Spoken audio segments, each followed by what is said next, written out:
নবী জানালেন আমার উম্মতীরা আখিরি জামানাতে হাতে তালুতে আগুন রাখা থেকে ঈমান বাঁচানোটা বড় মুশকিল হয়ে যাবে। হাতে তালুতে আগুন রাখা সহজ হবে, এর থেকে কঠিন হবে ঈমান বাঁচানো। ভাই হাতের তালুতে আগুন রাখা কত কষ্ট ভাই, পারবেন? তার থেকেও কষ্ট হলো ঈমান বাঁচানো, এটা সেই সময় তার থেকেও কঠিন। ইয়া রাসূলুল্লাহ হাবিবাল্লাহ, এরকমটা কেন হবে? আল্লাহ নবী বললেন আখিরি জামানাতে সকালে মুমিন হবে, বিকালে কাফের হবে, রাত্রে মুমিন হবে, সকালে কাফের হয়ে যাবে। এরকমটা কেন হবে? আখিরি জামানায় আসমানের নিচে জমিনের উপরে সব থেকে নিকৃষ্ট হবে এক দল উলামারা। জোরে বলছেন না কেন? এটা আমার নবীর কথা। আসমানের নিচে জমিনের উপরে সব থেকে নিকৃষ্ট হবে একদল উলামারা। আল্লাহর সৃষ্টির মধ্যে সব থেকে নিকৃষ্ট আমরা জানি কাকে? বলবেন তো? আল্লাহর সৃষ্টির মধ্যে সব থেকে নিকৃষ্ট কে? খিঞ্জিল, শূকর, এটা আমরা জানি তো নাকি? আল্লাহর নবী বলছে তাদের থেকেও নিকৃষ্ট হবে একদল উলামারা। তাহলে নবী যখন বলেছে হবে না, হবে না, তাহলে আমাদের একটু সাবধান হতে হবে না? হবে না? আমি কি ওয়াজ করছি, আপনাদের অসুবিধা হচ্ছে?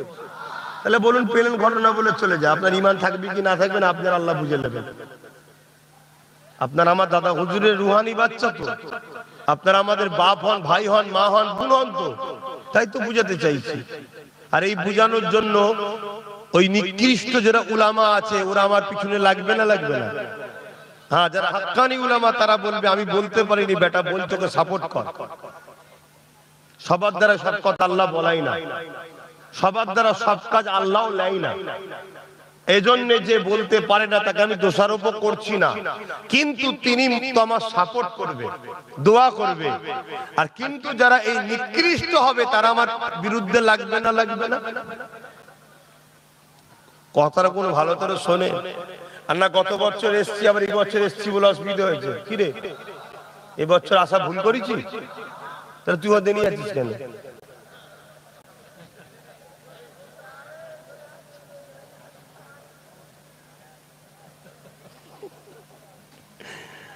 বাচ্চারা আমাদের আদরের জিনিস, তাই না?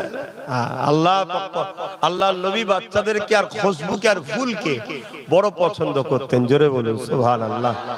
খুশবু, ফুল আর বাচ্চা, আর এই কটার মধ্যে আবার বাচ্চাকে রাসূল বেশি পছন্দ করতেন। যে আল্লাহ নবী বললেন বাচ্চাদের খসলত আমাকে খুব ভালো লাগে, ওরা এই ঝগড়া করে আবার এই মিশে যায়। জোরে বলুন সুবহানাল্লাহ। কোন বাচ্চাকে দেখেছেন ঝগড়া করে রয়ে যায়? দুটো বাচ্চা এক জায়গায় দেখুন এই টানাটানি কিছু হলো, হয়তো টানাটানি ছিঁড়াছিঁড়ি করলো, আবার মিশে গেল। ওদের মনটা কত পরিষ্কার দেখুন।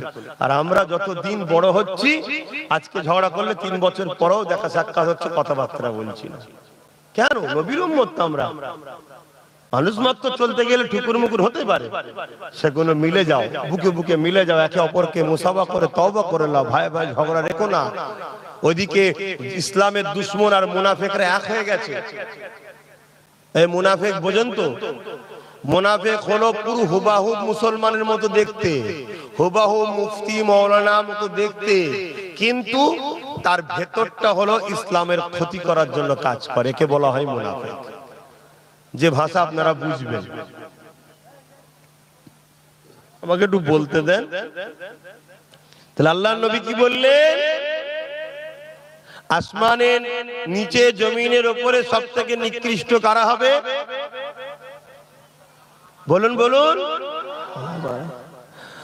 আল্লাহ তাদেরকে কোরআনের জ্ঞান দেবে, আল্লাহ তাদেরকে হাদিসের জ্ঞান দেবে, তারা দ্বীন ইসলাম শিক্ষা অর্জন করবে, কিন্তু দুনিয়ার লোভ লালসাতে তারা জড়িয়ে গিয়ে দুনিয়া তাগুতি শক্তির কাছে, দুনিয়ার অত্যাচারী শাসকের কাছে, দুনিয়ার ইসলাম বিদ্বেষী গভর্নমেন্টের কাছে তারা নিজেদের অস্তিত্বকে বিক্রি করে দেবে সামান্য পয়সার জন্য।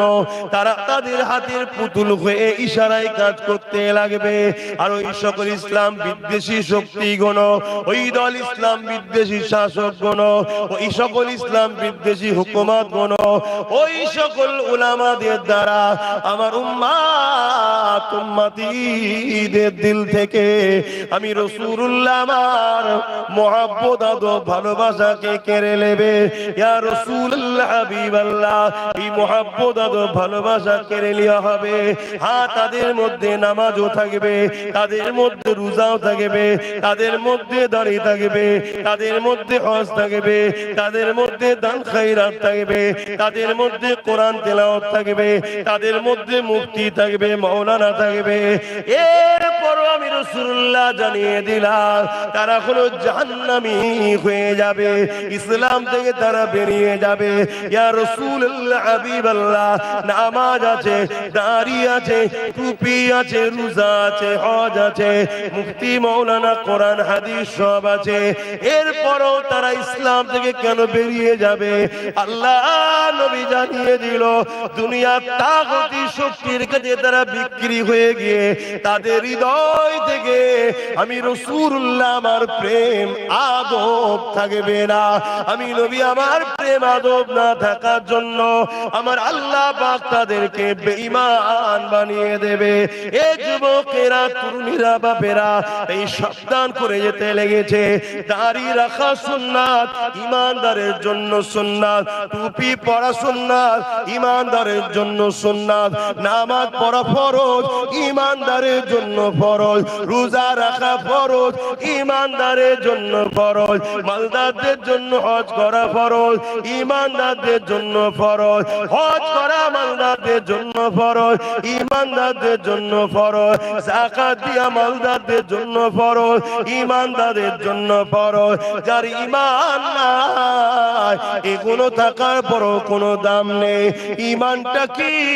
ঈমানটা হলো জানের থেকে বেশি ভালোবেসে, মুহাম্মদ রাসূলকে রাসূল জেনে জানের থেকে বেশি ভালোবেসে আদবের সাথে মেনে নেওয়ার নাম হলো ঈমান। আরো জোরে বলুন সুবহান।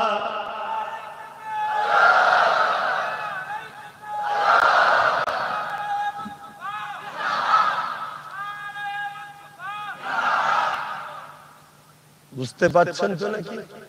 তাহলে মূল জিনিস কোনটা? নবীর প্রেম আদব। তাহলে ইসলামের দুশমন যারা, তারা কি করবে? ইসলামের মধ্যে ৭২টা নকল দল খুলবে। কটা? জোরে বলে। আর প্রত্যেক দলের মাথায় বসিয়ে রাখবে কাকে? আলেম ওলামাদের ঘরে। তাদেরকে ইসলামের দুশমনেরা ডলার দেবে, রিয়াল দেবে, অর্থ দেবে, মানি দেবে। তাদের দ্বারা মসজিদ বানাবে, মাদ্রাসা বানাবে।